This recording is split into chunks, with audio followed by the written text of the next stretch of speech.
Bonjour à tous et bienvenue dans cette nouvelle édition du Grand JT des Territoires. Voici tout de suite les titres de l'actualité. Avec à la une cette semaine, la colère des producteurs de lait. Pas assez rémunérés à leur goût, ils réclament une hausse des prix des ventes. Reportage à suivre de Vosges Télévision dans quelques instants dans ce journal. Des prix qui grimpent et des habitudes modifiées. L'inflation n'est pas sans conséquences sur le pouvoir d'achat des Français. Alors pour s'adapter, certains changent leurs habitudes alimentaires, nous montrera TV7 depuis un marché bordelais. Son témoignage raconte l'horreur de l'histoire. 97 ans, Ginette Kolinka est l'une des dernières escapées du camp d'Auschwitz. Pour entretenir le devoir de mémoire, elle raconte sa vie aux plus jeunes et vous allez voir un reportage dans l'Est réalisé il y a quelques jours par Moselle TV qui a suivi son intervention auprès de lycéens. Enfin, une visite princière en Corse. Le prince Albert de Monaco a inauguré le nouveau musée archéologique de l'île de Beauté, un établissement qui atteste de l'histoire commune entre les deux rives de la Méditerranée. Tous les mérites salaires, c'est inspiré de ce slogan que des agriculteurs vosgiens ont manifesté leurs inquiétudes cette semaine dans un hypermarché. Ces derniers ne s'estiment pas assez rémunérés et exigent une hausse du prix du lait.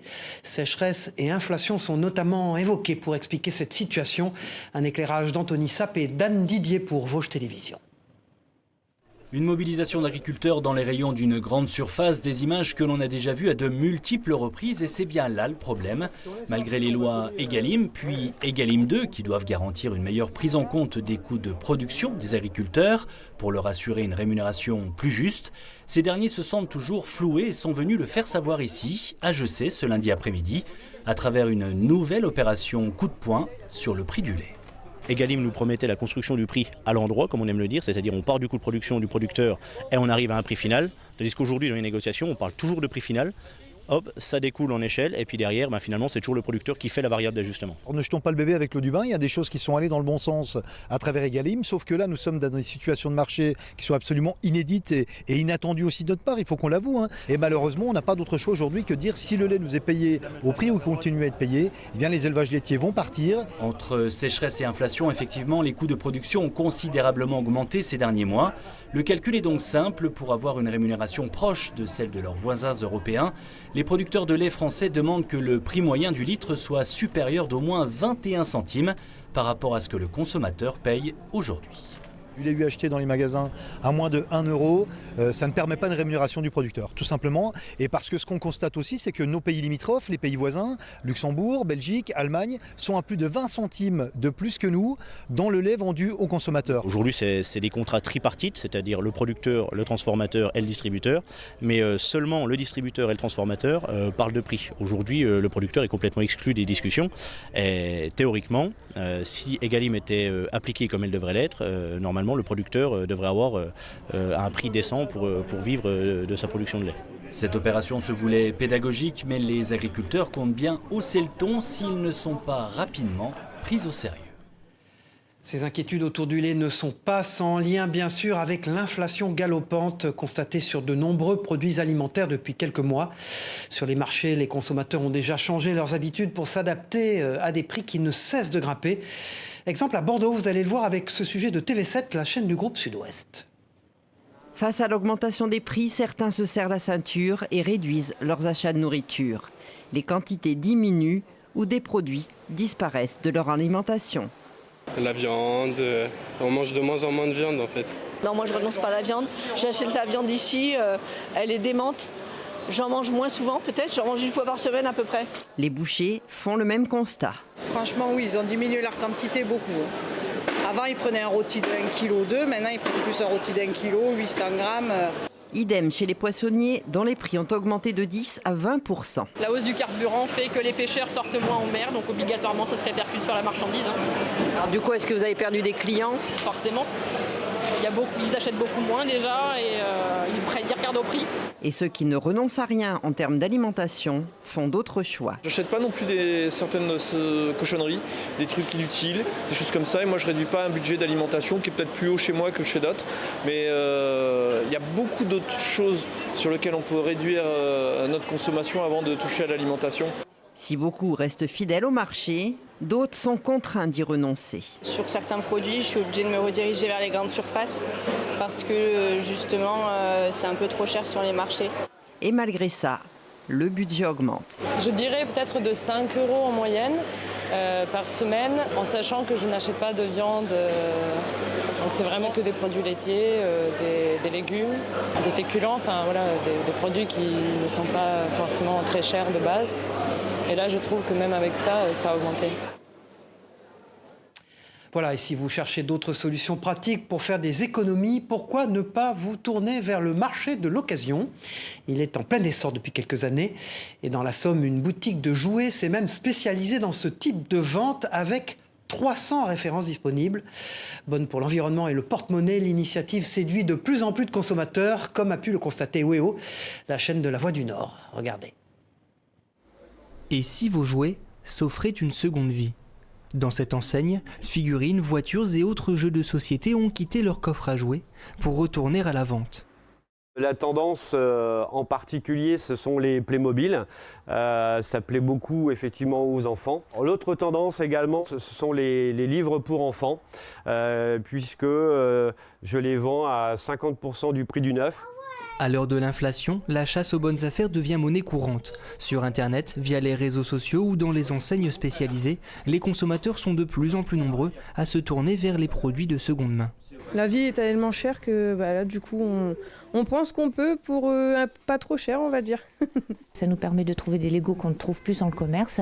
Et puis autant remettre à l'ordre du jour des... Enfin, c'est inutile que les choses partent à la benne, donc nous, on aime bien aussi recycler. L'occasion, un modèle à la fois économique et éco-responsable. Selon l'Agence de la transition écologique, 100 000 tonnes de jouets finiraient chaque année à la poubelle. Alors dans sa boutique, Fabien Delrue propose aux particuliers de racheter leurs vieux jouets, environ 25% du prix à neuf. C'est du gagnant-gagnant, que ce soit pour le client qui vient me vendre effectivement ses jouets ou ses jeux, puisqu'il repart tout de suite avec son argent. Et pour moi, ça me permet aussi de garantir à mon client final la qualité en fait, des jouets, puisqu'ils vont être contrôlés, ils vont être nettoyés si besoin et complétés également. Merci à vous. Merci beaucoup. Il y a 3 ans, 4 Français sur 10 se disaient convertis aux produits de seconde main, un chiffre toujours à la hausse. Sûr que ces jouets auront encore de belles histoires à raconter. Sans transition dans ce journal, découvrons à présent le témoignage poignant d'une rescapée du camp d'Auschwitz. Ginette Kolinka, 97 ans, a survécu au pire. Elle se déplace aujourd'hui partout en France à la rencontre des plus jeunes pour raconter son histoire bouleversante. Objectif, transmettre et entretenir le devoir de mémoire des horreurs de la Seconde Guerre mondiale. Elle était il y a quelques jours dans l'Est pour s'exprimer et échanger avec 400 lycéens. Et Jean Milon pour Moselle Télévision a pu recueillir leurs témoignages. Le témoignage est fort, la salle silencieuse. 2h30 durant, Ginette Kolinka raconte son histoire dans les détails les plus sombres. Comment ne pas être bouleversé? Il y a des personnes qui dénonçaient les Juifs, mais il y en avait aussi, on les a surnommés les justes. Je l'ai vécu avec beaucoup d'émotion parce que j'ai quand même eu les larmes aux yeux, je pense, les 3/4 de cette conférence. De par son explication, son témoignage, et aussi parce que ce qu'elle raconte, c'est un peu les horreurs de la guerre. Je suis désolé, je suis un peu ému. Ce sentiment qu'elle a réussi à partager tout en ayant ce caractère un peu comique, très positif comme dame, et j'ai trouvé ça vraiment incroyable. Juive athée victime de la haine, Ginette Kolinka reste néanmoins une femme pleine d'humour. Son intervention aura marqué les lycéens. C'est mieux d'avoir des témoignages de personnes qui ont tout vécu que de se servir de manuels. Eh bien, moi, je ne pardonnerai jamais aux nazis. On a tué mon père, on a tué mon frère, on a tué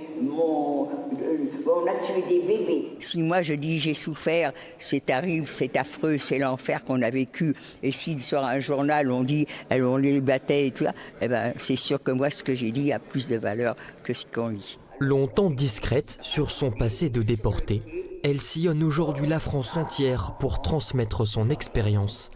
À 97 ans, elle est une des dernières ambassadrices de la mémoire. Les nazis, ils ont commis des erreurs à l'époque et donc c'est important de faire transmettre le message et de ne pas recommencer les mêmes erreurs. Et on espère de tout cœur que ça ne se reproduira jamais, parce que les hommes sont tous égaux en soi. Transmettre pour ne surtout jamais oublier. Voilà la tâche que s'est confiée Ginette Kolinka. À leur tour, les jeunes générations deviendront ainsi les passeurs de mémoire.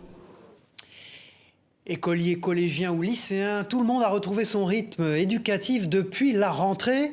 Parmi les élèves de retour en classe, certains d'entre eux sont en situation de handicap. En milieu ordinaire ou spécialisé, on fait le point sur leur rentrée avec ces enjeux, avec Hervé Lisa, journaliste pour Via Occitanie, qui fait partie du groupe La Dépêche. Des couloirs larges aux tables réglables, dans ce collège et lycée, tout est pensé pour les enfants en situation de handicap. À Ramonville, aux portes de Toulouse, cet établissement spécialisé accueille 160 élèves. Ils sont 10 par classe maximum. Le programme scolaire est identique à celui du milieu ordinaire. En revanche, il y a tout un tas d'ateliers éducatifs qui n'existent pas en milieu ordinaire. On a ici, en fait, en plus du scolaire, un accompagnement médico-social qui est composé en fait d'une partie soins, rééducative et éducative. Un accompagnement spécialisé, donc, qui séduit ses élèves. On n'est pas jugé. En fait, ici, on est tous pareils. On a tous un handicap et on vit tous la même chose. Et je pense que la principale qualité de Jean Lagarde, c'est la solidarité avec les élèves. Contrairement à Fessal, de nombreux enfants choisissent la scolarisation en milieu ordinaire. Ils sont alors suivis par des accompagnants d'élèves en situation de handicap, dit AESH. Autre possibilité, les classes Ulysse, des unités localisées pour l'inclusion scolaire. 24 élèves en bénéficient dans cette école carcassonnaise. C'est l'ensemble de la communauté qui doit s'intéresser aux élèves en situation de handicap. Pour notre académie, j'ai donné 2 priorités cette année, la qualité de l'accueil et la qualité du parcours des élèves. Au total, 15 000 enfants en situation de handicap sont accompagnés dans l'académie de Montpellier. Voilà, et c'est bien connu, les petits comme les grands ne sont généralement pas de grands fans de la dictée. C'est pour rendre plus agréable et accessible l'exercice qu'une association organise des dictées géantes partout en France. Dernier passage à Limoges, un reportage sans faute et dans la bonne humeur d'Alain Druot pour 7 à Limoges, la télévision sur place. Parfois, fort attendu. C'est une première à Limoges, mais c'est au moins la 401e dictée pour tous, avec un peu plus de 50 participants de tous âges, réunis près du centre Jean Le Bail. Pour mesurer ta réussite, des feutres. On organisait pas mal d'événements dans nos quartiers, en région parisienne, dans le 95 à Argenteuil, et on a eu pas mal de sollicitations par rapport aux mamans. On a beaucoup vu des tournois de foot, des événements caritatifs, etc. Et on voulait apporter justement une touche ludique à ce genre d'événement. Donc d'où est venue l'idée de la dictée pour tous. On s'est dit, c'est à faire à Limoges. Le moment de partage, le moment de, on va dire, de solidarité un petit peu, qui peut se créer aussi à ce moment-là. Et puis, un vrai moment de partage. Tu retrouveras une pléiade de copains. Avec 3 niveaux, de primaire à senior en passant par le collège, ce fut presque une balade. Extrascolaires. Je me suis vraiment amusée. Il y a 2 mots pour lesquels je doute, évidemment, pléiade et bigarré. Oui, j'ai toujours été à l'aise avec l'orthographe depuis mon plus jeune âge, donc ça va. On appréhende toujours quand on organise dans une ville qu'on n'a pas forcément eu d'événements auparavant. Et franchement, l'organisation a été nickel. Et je remercie beaucoup l'association Bouger pour l'accueil et toute la logistique qui a été mise en place avant mon arrivée. Un rendez-vous est pris pour une nouvelle organisation l'année prochaine. Après 2 années difficiles marquées du sceau du Covid, les associations font également leur rentrée en ce mois de septembre. Un moment évidemment crucial pour tenter de séduire un maximum de public à leurs activités. L'enjeu est d'abord financier pour ces structures fragilisées par la crise. Alors comment se porte le secteur associatif? Élément de réponse au forum des associations des Clés-sous-Bois dans les Yvelines avec Julien Leroy, journaliste pour TV78, la chaîne des Yvelines. Une année de renaissance. C'est ce que constate le secteur associatif après 2 années de pandémie de Covid-19. Ce dimanche, au Forum des Clés-sous-Bois, les 150 associations de la ville ont pu observer une hausse des adhésions en cette rentrée. Le forum de l'année dernière a été vraiment un forum de reprise où les adhérents étaient relativement frileux, alors que cette année, le premier tour que j'ai fait au niveau des stands d'associations démontre qu'il y a une réelle reprise au niveau des adhésions. L'association L'Éclat GR propose des activités de gymnastique rythmique. Pas de baisse significative pour ses 200 adhérents. Cela a permis à l'association de maintenir son budget annuel de 60 000 €. Comme on ne pouvait plus faire de compétition, en fait, on a eu On a eu des finances qui ont été plutôt positives, mais l'année dernière, on a beaucoup dépensé parce qu'on a dû proposer beaucoup de réductions à nos adhérents suite à tout ce qu'ils avaient perdu. Là, on est revenu à un financement normal. La situation s'améliore aujourd'hui au niveau des bénévoles. La structure en avait perdu plus de 60% durant la pandémie. Pour l'Union de retraités des Clés-sous-Bois, la période Covid était très compliquée pour ce public vulnérable. L'association qui organise des activités comme des lotos ou encore des goûters avait perdu 50 adhérents sur ses 200 membres. Ça a vraiment été très dur pour l'association. Personne ne voulait aller à la salle lorsque ça a réouvert. Cette journée du forum a permis à l'association de recruter une vingtaine de nouveaux adhérents. Avec plus de 300 000 € de subventions versées chaque année, les Clés-sous-Bois assurent que le secteur associatif s'est bien maintenu dans la ville. Cette édition 2022 du Forum des associations est revenue à des niveaux de fréquentation d'avant-crise sanitaire. Sans transition, direction la Loire, dans cette édition où les motards ont décidé de sensibiliser les élus à leurs problématiques routières. Passage mal entretenu, piétons ou automobilistes pas assez attentifs. L'opération Motard d'un jour doit permettre d'engager un dialogue constructif. Alors cela a-t-il fonctionné? Réponse avec Anthony Verpillon de la rédaction de TL7, la chaîne de la Loire. La rencontre a débuté par un briefing de ce à quoi les élus devaient être attentifs. Entre deux dames qui ne sont pas aux normes et zones de travaux pas assez nettoyées, les motards ont voulu adresser quelques messages. Aujourd'hui, dans une voiture, on met ses mains sur le volant. À la limite, les gars, ils téléphonent, ils pianotent et ainsi de suite. Et puis, il rate un trottoir, il va péter sa jante. Mais c'est pas grave que nous, si on rate un trottoir, on est tout de suite au tapis, quoi. Quand ils réfléchissent infrastructure, aménagement routier ou qualité des routes, qu'ils puissent appréhender la particularité du deux roues. Premier arrêt, justement cette zone de travaux qui pose problème. De trop nombreux graviers jonchent le sol alors que les machines ne sont plus là. Mais aussi ces plots pour empêcher de tourner qui sont un vrai danger, notamment par temps de pluie. Cette session permet donc d'engager le dialogue. En mettant à quelque chose de physique, ça va dissuader. Et l'objectif, c'est aussi de dissuader parce que pour garantir la sécurité. Il ne faut pas que ce désir de protection, il affranchisse le piéton de sa responsabilité aussi, parce qu'aujourd'hui, le piéton, il se jette sur la voirie, sans regarder, avec son écouteur ou son téléphone. Et après une quarantaine de kilomètres, le regard des élus évolue forcément sur ces problématiques. Et c'est vrai qu'en particulier, dans certains endroits, avec les plaques sur le sol, sur la voirie, on s'aperçoit qu'il y a un danger, que quelque part, lorsqu'on est en voiture, on ne contrôle pas tout à fait ou qu'on n'évalue pas tout à fait. C'est une préoccupation constante pour les élus comme pour les gens des services, mais il est bon de temps en temps d'avoir un petit rappel de vaccin sur les problématiques des deux roues qui ne sont pas celles des quatre roues, ni même des piétons. Notez que d'autres rencontres de ce type pourraient également avoir lieu pour les cyclistes notamment. Réduire sa consommation de plastique pour protéger la planète. L'objectif est désormais connu de tous. Il est même ancré dans la loi pour certains plastiques à usage unique, notamment comme les pailles. Réduire notre empreinte environnementale, c'est aussi l'ambition d'une agricultrice dans la Sarthe. Cassandra Bourmeau, c'est son nom, est dirigeante d'une entreprise qui produit des pailles 100% écologiques. Grâce à elle, fini la pollution, le temps d'un cocktail, place à une paille naturelle fabriquée à base de brins de seigle. Explication d'Enzo Maubert pour LMTV Sarthe. Au départ, il y a ces brins de seigle qu'il faut éplucher et envoyer dans ce grand conteneur.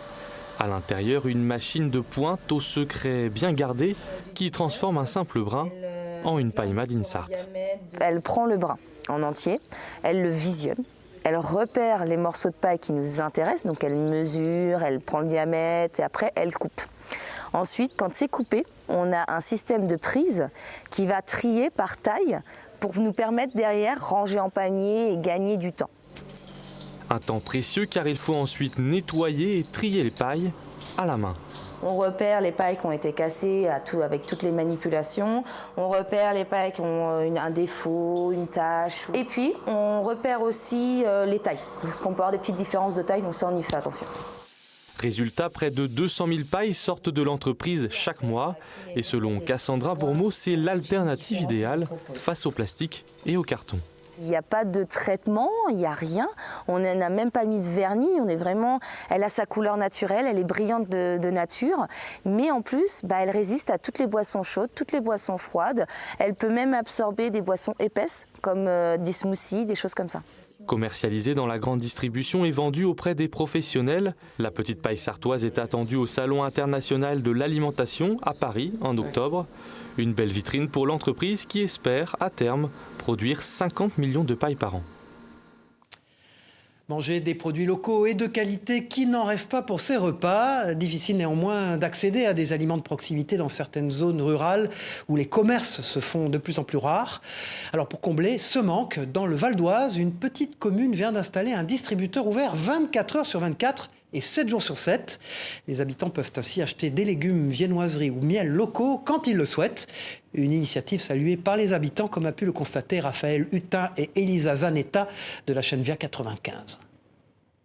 Une envie de fraises ou de viennoiserie, ces casiers installés sur le parking de la mairie d'Averne en distribuent à toute heure du jour et de la nuit.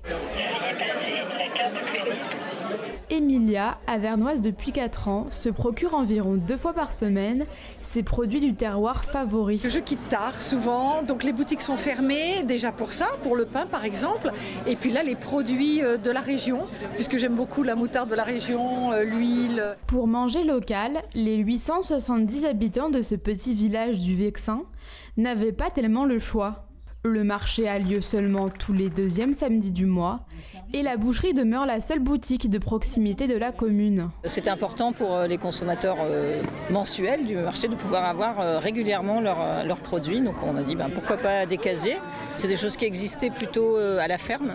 Mais comme on a des petites exploitations ici, c'est compliqué pour les agriculteurs de porter eux-mêmes ces financements. Un point de vente supplémentaire et davantage de visibilité pour les 6 producteurs locaux qui proposent ici leurs produits. Des fruits, des légumes, des viennoiseries, des biscuits et même de l'huile et du miel. C'est quand même un village très passant, c'est Vexin, tout le monde passe, tout le monde visite et pourquoi pas régaler tout le monde. Au total, ces casiers ont coûté près de 75 000 €, dont plus de la moitié a été subventionnée par l'État dans le cadre du plan France Relance. Un maraîcher qui est à 10 km d'ici peut savoir combien de produits il a vendu et s'il doit réapprovisionner ou pas ses casiers. Côté prix, les clients déboursent la même somme qu'au marché ou à la ferme, puisqu'aucune commission supplémentaire n'est prélevée. En France, ce sont plus de 500 distributeurs alimentaires comme celui-ci qui ont été mis en place, dont une dizaine en Île-de-France. Des produits locaux, la Bretagne n'en manque pas. Alors parmi les richesses culinaires de cette région, il y a bien sûr l'élevage des moules, soit la mytiliculture, selon le terme professionnel. C'est pour en savoir un peu plus sur ce milieu qu'une entreprise locale organise des sorties en bateau au milieu des pieux où se trouvent les moules, comme vous le voyez sur ces images de TBO, la chaîne du groupe Le Télégramme. Des sorties qui intéressent autant les locaux que les touristes, propos recueillis par Mathilde Kemener de TBO. Donc imaginez-vous effectivement, en combi certes, mais dans une eau à peut-être 8-9 degrés, devoir plonger pour faire un nœud à la main sur tous les pieux que vous voyez là. On propose justement aux gens de découvrir l'envers du décor, comment on produit les moules. Généralement les gens sont assez contents, ils sont même assez surpris de la difficulté du métier. Quand on voit le prix d'un kilo de moule, le travail qu'il y a à faire, impensable quand même. C'est vraiment pas cher, un kilo de moule. C'est un métier qui doit être mis en valeur et voilà, de profiter des ressources qu'il y a près de chez nous. Je trouve ça très très intéressant. Allez, restons en Bretagne pour découvrir à présent l'un des plus beaux hôtels de la région, le Nessie. Cette bâtisse rénovée il y a tout juste 4 ans vient de recevoir un label prestigieux et rarement décerné. Une récompense qui n'a pas été, vous allez le voir, sans effet sur sa fréquentation. Un sujet de Claire Griot de la rédaction de TVR à Rennes.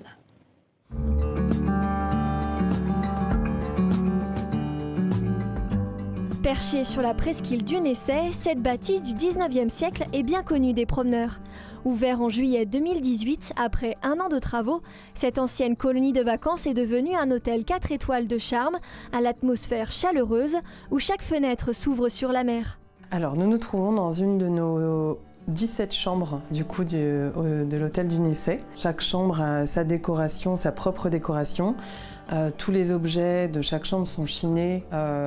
Ce sont des objets un peu vintage qui rappellent du coup cet esprit maison de famille. Depuis début août, le château se distingue en devenant l'unique hôtel breton à obtenir le prestigieux label Small Luxury Hotels of the World, un label attribué aux établissements de luxe intimistes avec moins de 50 chambres. Ils ne sont que 500 dans le monde et 50 en France à l'avoir décroché, un gage de visibilité, notamment à l'international. La répercussion a été très rapide en fait. On a à peine eu le label au début août. Nos ventes se sont ouvertes sur le site internet de SLH et on a eu déjà dans le premier mois une quinzaine de ventes spécifiques faites via cette passerelle-là. De quoi motiver l'équipe de 40 professionnels et 30 saisonniers l'été. Valable 4 ans, le label sera bientôt visible sur la façade du château avec une plaque de bronze officielle. Voilà, on referme ce journal en Corse où le prince Albert de Monaco s'est rendu il y a quelques jours pour inaugurer le musée archéologique de Mariana. L'établissement rassemble près de 500 objets retrouvés près de la commune de Luciana et témoigne de l'histoire du site depuis le VIe siècle avant Jésus-Christ jusqu'au Moyen-Âge. Écoutez à ce propos le prince Albert au micro de Marco Muccielli pour Via Télé Paese en Corse. Quand M. Galetti m'avait parlé de ce projet, j'ai dit écoutez, c'est vraiment extraordinaire. Et puis de comprendre un petit peu toute l'étendue de fouilles qui ont déjà eu lieu, mais de fouilles aussi potentielles. Ça sera vraiment un lieu très très important pour non seulement pour l'archéologie, mais pour la compréhension de toutes nos origines méditerranéennes et de tout ce qui a fait ces échanges extraordinaires entre tous les peuples de la Méditerranée. Voilà, merci de nous avoir suivis. C'est la fin de ce grand JT des territoires. On se retrouve très vite pour une nouvelle édition. Au revoir à tous.